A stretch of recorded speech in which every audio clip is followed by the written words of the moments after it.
Make sure you subscribe on all platforms and leave that 5-star review. Let's get it. If you were to pick a player that would help you win a championship, who would you pick? I would pick Giannis. Can I be handsome, beautiful kids, beautiful wife, great family, great teammate, great coaching staff, handsome, athletic. I cannot have everything in life. I cannot make threes too. God had to keep me humble. God said basically, cannot make threes. Can't shoot. Stay humble, my guy. Dominating the paint, rebounds, dunking on people, Euro stepping. I had to stay humble somehow. Yo, NBA, man. Y'all need to look into the Bucks for tampering. Y'all do. I'm just gonna put that out there. Y'all didn't hear it from me, but I heard it through somebody. Y'all look at them for tampering. Talk about it! You are now tuned in to Above the Rim. Hoops talk for the street. Family, what's good? Welcome back to another edition of Above the Rim. Hoops talk for the streets. You already know how we do, family. Brought to you as always. It's your host, Justin, a.k.a. Just Blaze. Family, you know the drill. To get in contact with me, you can always hit me up and follow me on Twitter at JustBlaze_513, on IG at JustBlaze513, on Facebook and YouTube. Search Above the Rim Podcast. Also email the show as well. Above the Rim NBA Podcast at gmail.com. Tap in and leave the family a voicemail. The line is always open. 908-718-1592, family. I asked y'all last week and a couple of days ago to send me some voicemails. I need y'all to send those in. Let me know. Get out of my DMs and send those voicemails into the show, family. All right? Best way to support the show, as you know, cop your merch.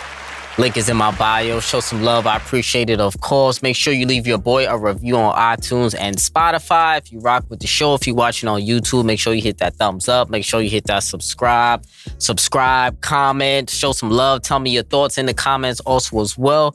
I want to hear from the family. My apologies for leaving y'all for a few weeks, man. I had a lot of things going on. A lot of things are happening in my life, family. But trust me, they are all really, really great things. Y'all will get to find out a lot about that soon. I appreciate everybody who has reached out to me.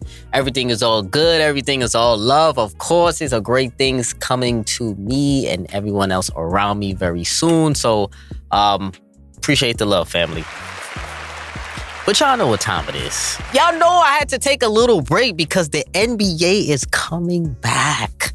I know y'all are hyped because I'm hyped. Listen, man, the NBA is back. You know how you know the NBA back, how we know we start seeing nonsense on media day. We got jokes, we got memes, we got a whole bunch of stuff happening in the NBA right now, man. But let's get right into it, man. Media day came and went. We're going to talk about that a little bit. There wasn't really much that really happened, too much at media day. Controversy-wise, you know, it was just more so about getting to speak to the players, seeing their thoughts, seeing their strategies going into the season. We're going to talk about some of the main things from Media Day and some of my thoughts, also from some of the big deals that we know what went down in the NBA. So Media Day wasn't really too crazy. It was just a little, you know, James Harden didn't show up, a couple of things like that, but wasn't too bad. Training camp has started now. We're going to talk about that. We got some preseason action finally. That has begun. We're going to get into that also as well. But first, let's talk about the blockbuster deal that went down in the NBA about a week ago now, right before training camp, right before media day. We're talking about Damian Lillard to the Milwaukee Bucks. Damian Lillard with Giannis Antetokounmpo. I love the pairing, right? Damian Lillard to the Bucks, the big blockbuster trade was a 3-team deal. Damian Lillard to the Bucks, Jrue Holiday to the Blazers, and then rerouted to the Celtics. Deandre Ayton, the Time Lord, Malcolm Brogdon, and some picks to the Blazers. Yusuf Nurkic, Nasir Little to the Suns. That's a big boy trade, family. That's a big boy trade, man. Listen, let's talk about it from the Damian Lillard and Milwaukee Bucks side, right? Listen, I have no reservations about this trade on the Milwaukee Bucks side at all. This was a no-brainer trade for the Milwaukee Bucks. It was a no-brainer trade for them. Why wouldn't they make this trade? They should probably ask themselves if they didn't do this trade. If a Damian Lillard was on the table and you had the pieces to acquire a Damian Lillard to your basketball team, you alter all of your previous plans that you had for the summer going into the season, and you try to get that done because Damian Lillard is a game changer.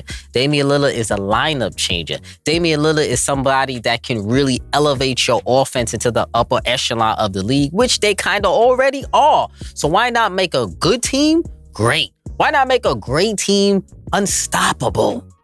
That may be what the Milwaukee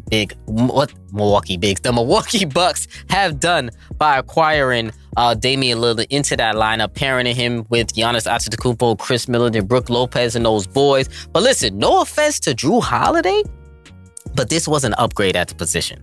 It was an upgrade at the point guard position anywhere you slice it. Now, well, not anywhere you slice it, because we're going to talk about the other side of the ball, which matters also as well. But on the offensive side, it's absolutely an upgrade at the position. With Middleton hobbled last year, the Bucks needed Jrue Holiday to step up to be in that second option role. And at times, he was good, but he ultimately wasn't good enough, especially in the postseason, because if they're the number one seed, you can't lose to the 8th seed in the Miami Heat in the fashion that they lost. Yes, we know Giannis had a little bit of injury. Yes, we know he missed a couple of games in them series, but they still had enough talent, even without Giannis, because he didn't miss the whole series. He missed a couple of games, so they still had enough talent if you're a number one seed to still get that done, even if your best players hobbled, playing against an 8th seed who had to work their way into the play-in, even though they made it to the finals. Obviously, Miami Heat went on a miraculous run, but they still had enough talent on that Milwaukee Bucks team to get that done,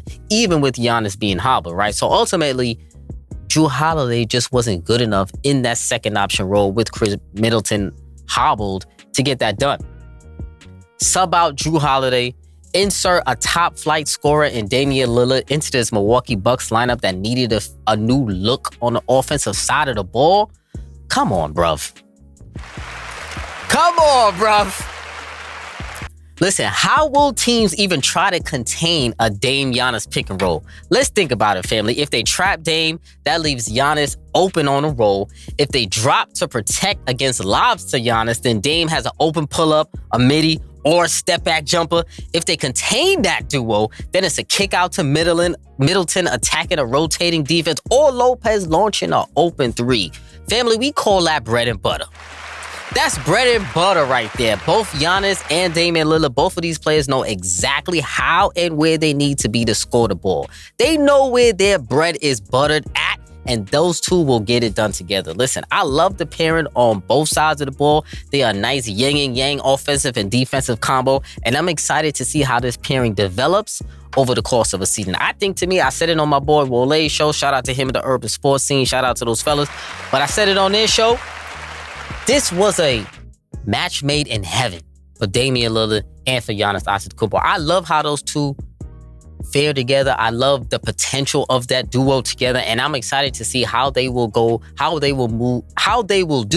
moving forward. Because, listen, it's a lot going down with that team. Listen, they have to learn some new chemistry. They have to learn how to play together. They have a new rookie head coach, and Adrian Griffin coming in to secure that lineup after Mike Budenholzer is gone.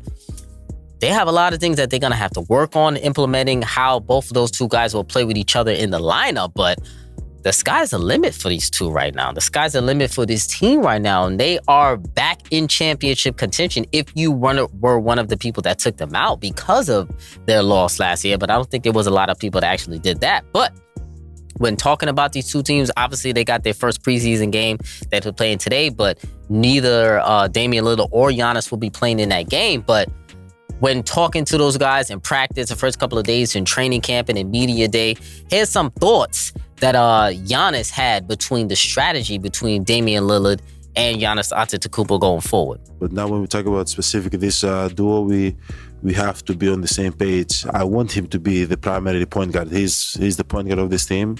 I trust him, man. Like, I've been playing with him for a few days. Like, I know he's gonna find me. This is not in no shape or form any competition between me and him who's gonna have the ball more. He will have the ball more.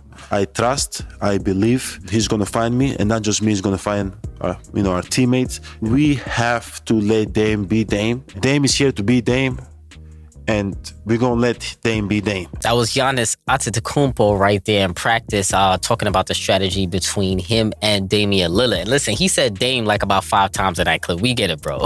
We absolutely get it, right? But let's talk about it. Basically, he was saying that he wants Dame to be Dame. He wants Dame to do his thing. He wants Dame to get in where he fits in and really be himself on the floor at all times. The same Portland Trailblazer Damian Lillard that we've gone to see, the same 30-point scorer Damian Lillard that we've gone to see in the last couple of years. And he basically said Damian Lillard will be the point guard of this team. Damian Lillard will have the ball in his hands majority of the time. He said he trusts Dame to find him in his spots while he's in transition, down in the post, lobs, pick and rolls, pick and pops, maybe. Giannis has pretty much said that he has full confidence in Damian Lillard to run that point guard position and for him to make plays for the team and for him, most importantly, to tell him where he needs to be, to tell him where he needs to go. So that are some really good comments that we've heard from Giannis and of him being very receptive to Damian Lillard and a personality like Damian Lillard coming to his team. So shout out to Giannis for really letting the streets know that he wants that he wants Dame to really come in and really take the reins and be who he has been in the last couple of years. Now, they do have to learn each other personality-wise because that's very important, especially on a professional basketball team. Learning how different people react to different situations, how they respond when the team loses a couple of games in a row, just being patient with one another. Those are a couple of things that they need to work on and they need to learn, and that takes time to adjust to that, right? So now let me say this, I'll be very clear about this. I think this isn't Giannis having to learn to adapt to Damian Lillard. This is Damian Lillard having to learn how to adapt to Giannis Antetokounmpo, okay?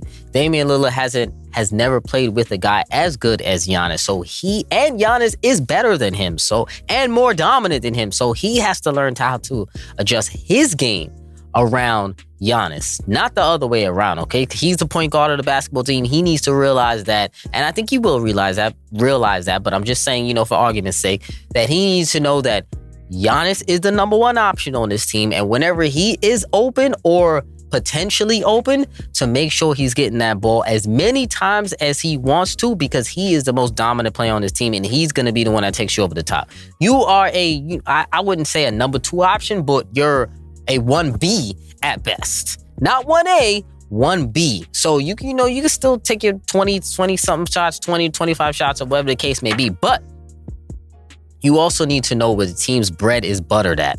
And that's Giannis Antetokounmpo, which is a top 3 player in the league and has been for the last couple of years. So that being said, those two just have to work out some kinks. But he's got to learn how to get out of the way a little bit when Giannis is taking the ball down the floor, when he is making plays. But I think he will learn how to do that pretty easily in time.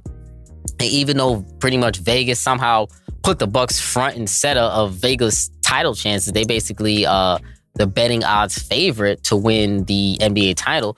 This lineup isn't really perfect by any means. If I had to critique anything, pretty much, and the main thing I would say that would be preventing the Lillard and Giannis from being considered a perfect union is their gap on the wing between Dame and Chris Middleton. The 2-guard spot for the Milwaukee Bucks has been a dead spot for a couple of years now, and they've been a rotating, revolving door around people who have been playing that 2 spot. Last year it was pretty much Grayson Allen, but now he's on the Suns in that deal. They have Pat Connaughton. You got Malik Beasley. They lost Javon Carter, who is going to be playing that 2-guard spot. So it's going to be Damian Lillard, either Pat Connaughton or Malik Beasley. That's really their only 2 options really right now to put at that 2 spot, unless they're putting Chris Middleton there, which we are not sure how healthy he is. He hasn't practiced with the team 5-on-5 yet. He's still rehabbing, but they said he should be ready for the season opener, but we'll see if he is ready because he's important. They're going to need him as that 3rd piece. Last year, they definitely couldn't win because of a hobbled Chris Middleton. So they're going to need him. But who's playing that 2-guard spot? Are you trusting Pat Connaughton? Are you trusting Malik Beasley? I don't know, because when you look at the difference between Jrue Holiday and Damian Lillard, it's on the defensive side of the ball. So you're losing some defense going from Jrue Holiday to Damian Lillard. You're also losing defense with Grayson Allen leaving, because Grayson Allen played some solid defense. He was a hack, but he played some defense, here and there. But that tool guard spot is what I'm watching out for with the Milwaukee Bucks. And don't sleep on the Bucks losing Javon Carter also as well that I brought up. He was one of the better point of attack guards in the league last year. He always defended everybody, the opposing point guard, about 94 feet down the floor. He was really good for that team. And now he's on the Chicago Bulls, I believe. So he's going to be wreaking havoc for the Bulls. But they're going to miss him over there in Milwaukee. He was an integral piece to their run the last couple of years. So we're going to see how they offset that loss. But they did pick up Cameron Payne too from the Phoenix Suns. So he's going to be shoring up those backup point guard minutes, backing up Damian Lillard. So we're going to see how that works out. But all in all, I love the Damian Lillard fit in Milwaukee. I'm excited to see what this duo can do. Am I going to put them as a favorite in the league? I don't know, because I have a few teams that are on an even playing field, in my opinion. I don't put anyone above a few teams in the league. I think there's about 4 or 5 teams that are in a selective tier 1, and then a couple of teams after that. So they are in that tier 1, but can I say they're so much better than the rest? Absolutely not. So I'm not on Vegas odds with that one, but we'll talk about that in a later episode. On the other side of that trade, obviously, we got to talk about the Jrue Holiday aspect, because he was rerouted from the Blazers to the Boston Celtics. The Celtics basically pulled off a major shift this offseason, essentially swapping Marcus Smart, Time Lord, Malcolm Brogdon, and Grant Williams for Jrue Holiday and Kristaps Porzingis. Maybe a worthy gamble, but a gamble nonetheless, right? Listen, I think slotting in Jrue Holiday will be an easy fit for the Boston Celtics lineup on both sides of the ball. He's a low mileage player that can pretty much ingratiate himself into any system on the floor, into any lineup and any team, and really do his thing. He averaged 19, 7, and 5 last year in the Milwaukee Bucks offense, where he was either the 2 or the 3 option. It depends on what game it was, what day it was, because he was a little all over the place. But his defense is always up to par, above average. A lot of people say he's one of the best perimeter defenders in the league. And his defense is on par, if not an upgrade, to Marcus Smart, which is the reigning defensive player of the year from a year ago, other than Triple J. So his defense is on par, if not better, than Marcus Smart. So, but as I said in my previous episode, moving on from Marcus Smart was a personality move, in my opinion, right? He was trying to basically big bro Jason Tatum and Jaylen Brown all the time, and they didn't need that anymore. Those boys didn't need that anymore. It's time for those two to be the undisputed leaders of the team, and guys like Jrue Holiday, Kristaps Porzingis will fall in line. Not in a bad way, but they would just respect the hierarchy of the team. So that's why moving on from Marcus Smart was essential for the Boston Celtics to take a step forward, because that was a personality thing going on there. I'm sorry, but Marcus Smart, he shouldn't be big broing Jason Tatum and Jaylen Brown. You're not better than those brothers. It's Jason Tatum and Jaylen Brown's team. Whichever, they can flip-flop their leadership, and it's about that time for those guys to really be the undisputed leaders of the team, and we'll see how they perform in that role moving forward. The Jrue Holiday, excellent fit on the Boston Celtics. I don't think it's, far-fetched or crazy to say that he's going to fit in well with that team. That's a team that's going to be perfectly suited for him, and he's going to ball out. So we're going to see. I personally think the Celtics are the deepest team in the league. I think they're the best team in the East, not a step above, but they are a little bit better than the Milwaukee Bucks right now in terms of depth, but either team could beat each other in the series. But those are clearly the 2 top teams in the Eastern Conference, obviously. And saying that those 2 are the 2 top teams in the Eastern Conference may be a slight to another team, the team that actually won the Eastern Conference last year, transitioning over now to the Miami Heat, who got the shit end of the stick of the Damian Lillard deal, right? I know the Miami Heat is pissed that 2 of their biggest rivals in the East just got better while they stayed relatively intact. They didn't really make any moves this summer, and they missed out on the biggest move that they could have made this summer. Project Pat Riley, he's been striking out on a lot of deals lately, and I must admit, I'm disappointed and I'm surprised in him, because usually he gets the guy that he really wants. He usually does. He usually gets the guy that he wants. The Heat, think about this. The Heat had the opportunity to get Damian Lillard, Donovan Mitchell, Bradley Beal, Russell Westbrook, and even Kevin Durant had the Heat on his wish list of teams to go to if it wasn't for the Suns at that time. They somehow fumbled all of those guys. All of those guys, the Heat was, what if not their number one choice, one of their top choices of teams to go to, and he didn't get any of them. Now, shout out to Tyler Hero for not really taking the trade rumors too personal. You know, he had a couple of comments for saying he didn't take it too personal. He understands it's a business, and he even said that he would go cop his own Damian Lillard jersey in Milwaukee. Now, that was, you know, he was laughing, but I think it was because he's actually from Milwaukee, I believe. So that's really why you trying to make a joke. But whatever, he knows that he was a goner regardless if they was going to get Damian Lillard. So clearly the trade broke down because the Blazers didn't want Tyler Hero. So that should be a chip on your shoulder, Hero, to let them know, hey, y'all didn't want me. You don't think I'm good enough. And maybe they looking at it like, hey, the Miami Heat made the finals last season without you. They didn't need your help to make it all the way to the finals. And so much so that you had the opportunity to come back at the end of that series. And Coach Spo chose not to even put you in. You were healthy for that last game, that elimination game. And Coach Spo said, nah, I'm not even going to put him in because he might even mess up the team chemistry. And I would feel slighted if I was Tyler Hero that Coach Spo didn't even think I would be able to contribute in that game when the Heat were getting smacked. You gotta think about that, Tyler Hero. And you gotta come this season and really ball out because there's dirt on your name basically in the NBA right now. There's dirt on your name. Not many people are valuing you. Not many teams are valuing you. And you really gotta show and prove. So we'll see if you can do that. And listen, you guys who listen to the show, you know I support the Heat and I show them love, but I don't think they got much better this summer. I don't think they got better this summer at all. I just think they got marginally better. And you know, I'm disappointed in them. Like I said before, they picked up Thomas Bryant. They picked up Josh Richardson. You know, those brothers, they can contribute, but those are not guys that could take you over the top. They didn't acquire anybody that could take them over the top. And I'm disappointed in Heat that they weren't able to do that. So we'll see what happens to them moving forward. I don't really know, but the Heat, they got to do something. Moving on now to Deandre Ayton. I want to talk about him a little bit in that Damian Lillard deal. There was a lot of moving parts in this deal, man. DeAndre Ayton basically feels like he has new life in Portland with the Portland Trailblazers, right? He looked as happy as I've ever seen him in that video of him arriving in Portland. I think he absolutely requested a trade out of Phoenix this summer, especially after they acquired Bradley Beal, I think because his role had to change. And he knew his role was going to have to change. He's a smart guy. He understands that. I'm sure he could see the writings on the wall that if he didn't conform to what the team needed him to do, that they would have had to deal him themselves, or it was inevitable that they were going to deal him. So he didn't want to do that. He didn't want to go through that. So instead of waiting for them to make that decision for you, he decided to tell them, listen, it will be in your best interest to move me this summer.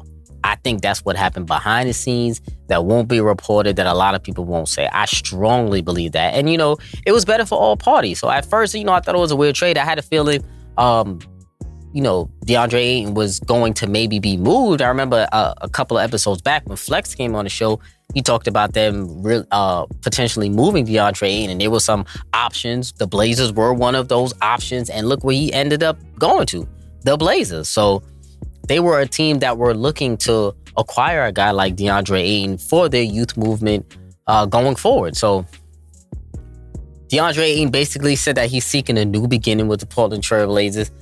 Chauncey Billups basically said that DeAndre Ayton will have a more expanded role than he had in Phoenix.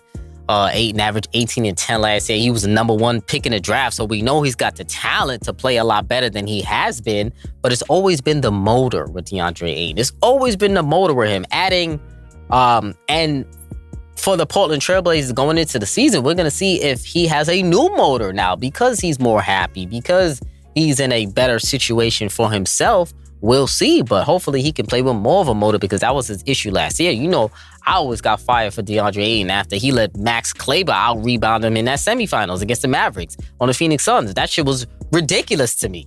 I'll never forgive him for that because I feel like they lost the series because he couldn't dominate his matchup with Maxi Kleber. And then last year, come on, man, the Joker, what did he do? He abused him. He ate him for lunch. That was dinner. That wasn't even dinner. That was brunch. Nikola Jokic ate DeAndre Ayton for brunch last year in the playoffs. I don't want to hear that. So he needs to rejuvenate himself. He needs to rejuvenate his perception around the league as a player, as a center that can really dominate, because he's calling himself dominating. We'll see. But I'm excited to see what he's going to do with Portland. I actually think he'll be all right. You know, they got my boy Scoot over there. I want to talk about them a little bit. Portland Trail Blazers loaded up low key. They got a nice return for Damian Lillard after trading their franchise player. After trading Yusuf Nurkic also as well. They added Time Lord. Y'all know how I feel about the Time Lord. Robert Williams III. They added the Time Lord. Malcolm Brogdon. They got Scoot Henderson, obviously number 2 draft pick.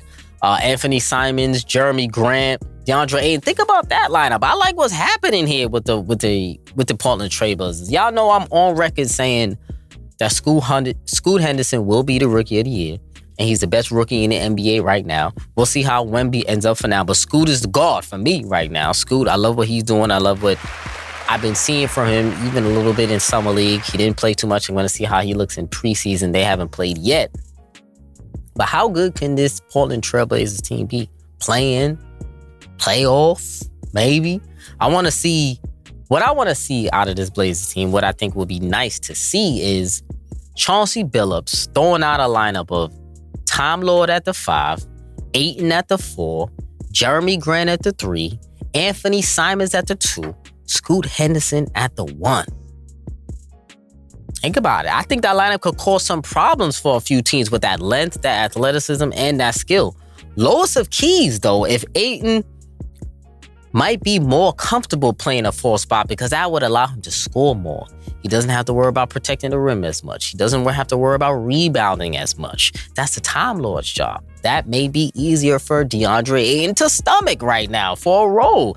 But he's got to improve. If he were to play the 4, he's got to improve that 3-point shot if he ever does plan on playing the 4, because that spacing would not be ideal with him in the Time Lord. Might be clogging up the lane a little bit for Scoot, for Anthony Simons. But Scoot and Simons attacking on this team with those two bigs, Time Lord and Ayton. He throw Jeremy Grant, who could play the 4, who could play the small ball 5 sometimes. That's a big unit, and I like what's going on there. I like the potential of that lineup. So if they could do that lineup, I would like to see that also as well. Scoot Henderson, like I said before, I think he's going to be the Rookie of the Year. My projections for Scoot's numbers this season, I'm going to go 15, 3, and 6. I think that'll be a good number slate for Scoot Henderson. I don't know if that win Rookie of the Year, 15, 3, and 6. I think that could win Rookie of the Year, depending on how Wemby does.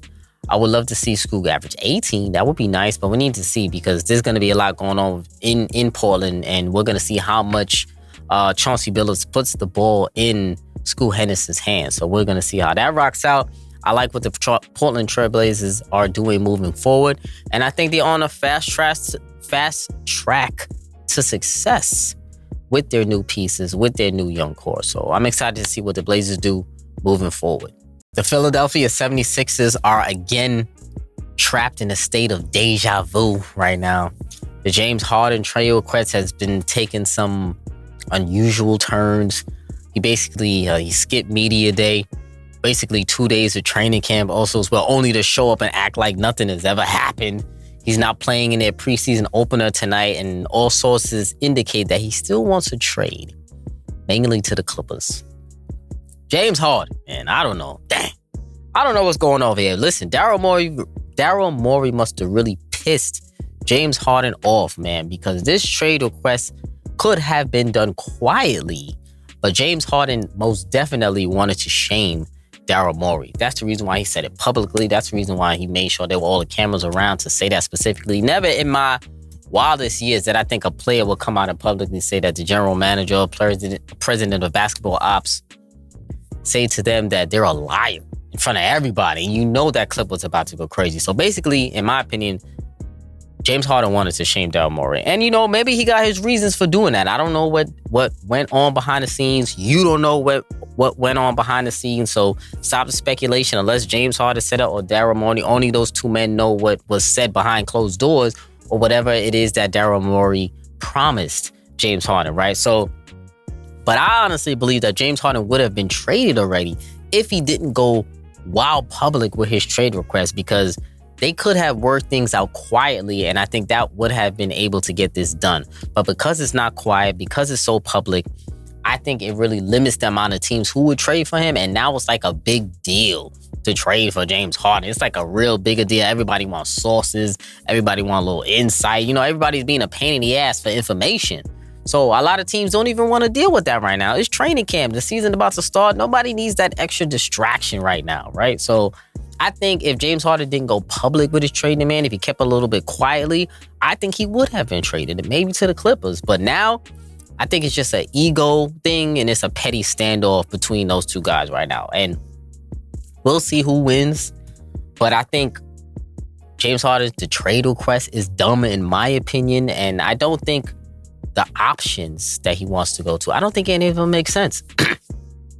Talking about he wanted to go to the Clippers, that's pretty much the only team that's really been linked to him. He was linked to the Rockets before, but Ime Udoka said, nah, chill.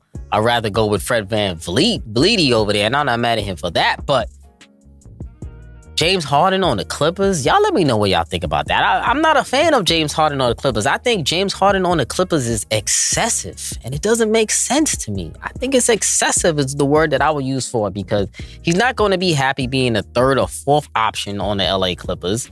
I think you might as well stay in Philly, play out the year, and see what happens. It's not like the team is trash. You guys were a top 3 seed last year and 1 game away from the Eastern Conference Finals, mainly because you didn't play well. Or Joel Embiid. It's mainly because you didn't play well, though. That is my issue. So why would you leave and bolt on the team? I think that's pretty corny in my opinion. In my opinion, I think it's corny, and I think it just is a track record of you quitting on teams and quitting on your teammates. And that to me is not a good track record to have. It seems to be, this trade request is very selfish, it seems like, in my opinion. It's very selfish. And I'm just not a fan of this trade request because I think it's unnecessary. Ready to fiending to go to the Clippers? What are you fiending to go to the Clippers for? To be a third, fourth option to Kawhi Leonard, to Paul George, to Russell Westbrook? Zubac might get the rock more than you. Who knows? James Harden, relax. Stay your ass in Philly. It's good over there. The fans love you. Oh, I don't know about love now. Maybe like. Now it's on a slippery slope. I don't know. I don't really talk to many Philly fans. There's a few Philly fans. A couple of them that I know, they're not too happy with James Harden. I don't know how the majority of the fan base feel, but I think they're probably annoyed by this because they already went through this shit before. They already had Ben Simmons acting stupid already, saying he didn't want to play. Why go through this again? I know this is about money. I get it. I know it's about money. I know you wanted your change. I understand, brother. I get it. But work that out quietly with Morey, son. It might do wonders for you if you work it out quietly. I'm glad that you at least showed up to camp, because that would have been very unprofessional for you to not show up to camp. So I'm glad you did that. But damn. Just nip this in the bud, man. Get this over with, James Harden. I think the Clippers is unnecessary. Stay on Philly. Load up. Y'all got a good squad. And let's see what happens. You never know what happens in the Eastern Conference, especially in the playoffs. Injuries happen. You never know. Might be all right for you guys. Just chill, James Harden. That would be my advice for James Harden. So we'll see. We finally had some preseason action. Finally. It's here. It's time. NBA season is here. We had Warriors and Lakers was last night. We finally got to see my boy CP3 in a Warriors uniform. It was definitely weird to look at. I'm not gonna lie, but I see the vision. I see the vision that Kerr had. I see the vision that upper management had. I told y'all it would look good.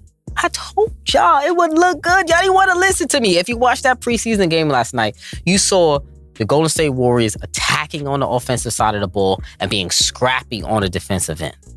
That's all you can ask for right now. Now, we know Draymond was out, but that would only make things even easier on the defensive end for the Golden State Warriors, right? Chris Paul, he fitted in seamlessly yesterday with this lineup, as he usually does in every lineup. Stop hating on my man, all right? Listen to me. Chris Paul, Steph Curry, I've been saying it over and over. I've been saying it early in the summer. You know, all my clips been all over the place about Chris Paul and Steph Curry being a seamless pairing. And they are going to do wonders in this lineup. I think they're going to be probably the best backcourt in the NBA.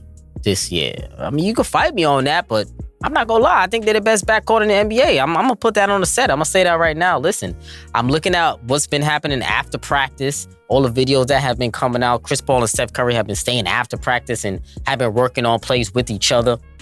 And it's going to pay dividends this year. You know why? Because this is the smartest backcourt in the entire NBA. It's the smartest backcourt in the NBA. Listen to me. 2 of the 4 best point guards of all time on the same roster. And more importantly, they complement one another. Their games complement one another. Trust me. Look at the footage, fellas. I know you only have a little bit to go off of, but use your basketball mind. Get off of Twitter, unnecessary nonsense about Chris Paul, and just think about the basketball fit. Both of these guys can help one another be better, and that's all you can ask for one of your peers. Chris Paul was even setting picks, back screens in this motion offense, a lot more dribble handoffs, and he looked like he was having fun out there, which is always a great thing, right? It's crazy to say this, but I think a lot of people are sleeping on this Golden State Warriors team right now. I think they're going to be a top 3 seed in the West, if not the league this year. One thing I don't hear anyone talking about when it comes to Golden State Warriors is their depth, right? They have a legit 10 or 11 guys that can really actually contribute in a playoff setting. Everyone knows their first 6 players, CP, Draymond, Looney, Steph Curry, Klay Thompson, Andrew Wiggins. And then after that, they got the young phenom Kuminga. You got Dario Saric. You got Gary Payton II. You got Moody.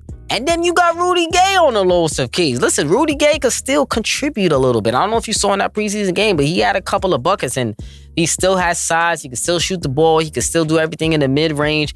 He can still contribute in many ways as a veteran presence and can fill in when there are a lot of injuries, right? And also be a mentor to Jonathan Kuminga, because he is a young guy. He's only 21 years old, and he's the future of that Golden State Warriors team. He has a whole lot of talent, untapped potential, and I think Chris Paul, with the help of Rudy Gay mentoring him, is really going to unlock Kuminga this year.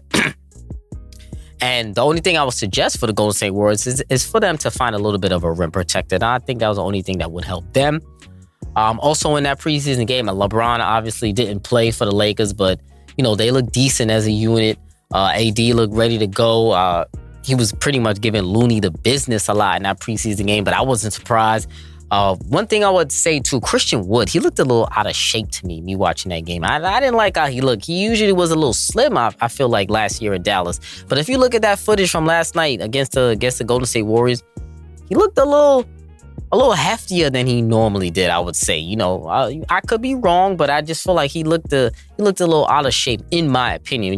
He was one of the players that was signed a few weeks ago in the offseason. So he was one of the late signees. So we'll see if that had anything to do with that. Mavs and the T-Wolves also played their preseason game. I didn't really like what I saw from the Mavs, but this is preseason. I'm not gonna, judge them yet. I wasn't really crazy about what I saw with that lineup. Jake with Luka Doncic, Kyrie Irving, Grant Williams now on there, Tim Hardaway Jr., who else?